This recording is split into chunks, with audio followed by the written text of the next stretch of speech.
ശ്രീനിവാസൻ ഞങ്ങൾ തമ്മിലുള്ള യോജിപ്പ് എന്ന് പറഞ്ഞാൽ ഞങ്ങൾ രണ്ടുപേരും ഏകദേശം ഒരേ ചിന്താഗതിക്കാരാണ്. ശ്രീനിവാസൻ ചെയ്തിട്ടുള്ള രാഷ്ട്രീയ വിമർശനങ്ങൾ വളരെ അർത്ഥവത്തായിട്ടുള്ള വിമർശനങ്ങളാണ്. ആളുകൾ കുറേ പേര് തെറ്റിദ്ധരിച്ചിട്ടുണ്ടെങ്കിൽ തന്നെയും നമുക്ക് പലപ്പോഴും വിമർശനങ്ങളെയും നമുക്ക് നേരെ ചൂണ്ടുന്ന വിരലുകളെയും കാണാൻ സാധിക്കണമെന്നുള്ളതാണ്. അതിനെതിർക്കലാണ് പലരും ചെയ്യുന്നത്. ഒരു കാര്യത്തിനെ വിമർശിക്കുമ്പോൾ അതിൽ എന്ത് കാമ്പുണ്ടെന്നറിയാതെ അതിനെ വിമർശിക്കാനുള്ള പ്രവണത ഉള്ളതുകൊണ്ടാണ്. അതുകൊണ്ടാണ് ശ്രീനിവാസനും ഞാനൊക്കെ അരാഷ്ട്രീയവാദികളായി മാറിയത്. നമുക്കത് സന്തോഷമേ ഉള്ളൂ അങ്ങനെ പറയുന്നത്.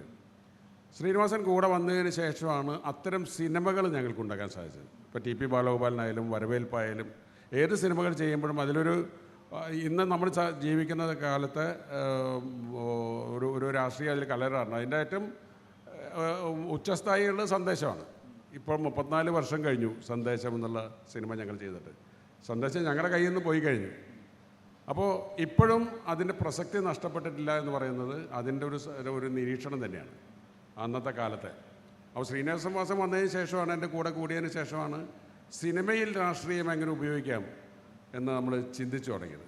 അത് വാസ്തവത്തിൽ ഒരു തമാശ എന്ന് പറയുന്നത്, സന്ദേശം ഇറങ്ങിയ കാലത്തായാലും ഇപ്പോഴായാലും അതിൽ പരാമർശിച്ചിരിക്കുന്ന പേര് പറഞ്ഞിട്ടല്ലെങ്കിലും പരാമർശിച്ചിരുന്ന രണ്ട് പാർട്ടികളുടെയും ഒരുപാട് നേതാക്കൾക്ക് ആ പടം അന്നും ഇഷ്ടമാണ്, ഇന്നും ഇഷ്ടമാണ്. മനസ്സിലായില്ലേ?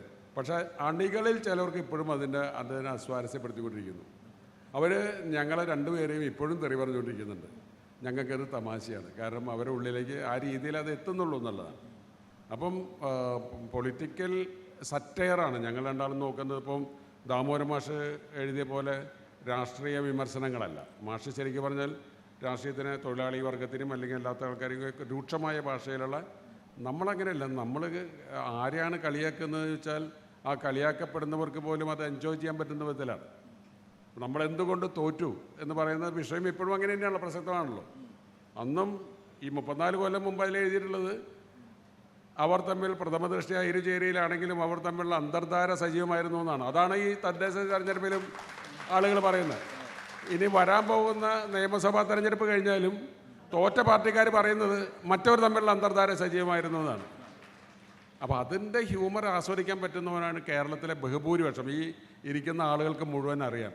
നമ്മുടെ മനസ്സിലൊക്കെ ഓരോ രാഷ്ട്രീയം ഉണ്ട്, പക്ഷെ അതിൻ്റെ ഉള്ളിൽ നടക്കുന്ന തമാശകൾ നമ്മൾ കാണുന്നുണ്ട്. അല്ലാതെ നമ്മൾ അവരിൽ നിന്ന് വളരെ കൂടുതൽ താഴെയുള്ളതും അടിമകളും അല്ല. പക്ഷേ നമ്മളത് റിയാക്ട് ചെയ്യുന്നത് ചിലപ്പോൾ ഇലക്ഷനിലൊക്കെ ആയിരിക്കും. അത്രയേ ഉള്ളൂ.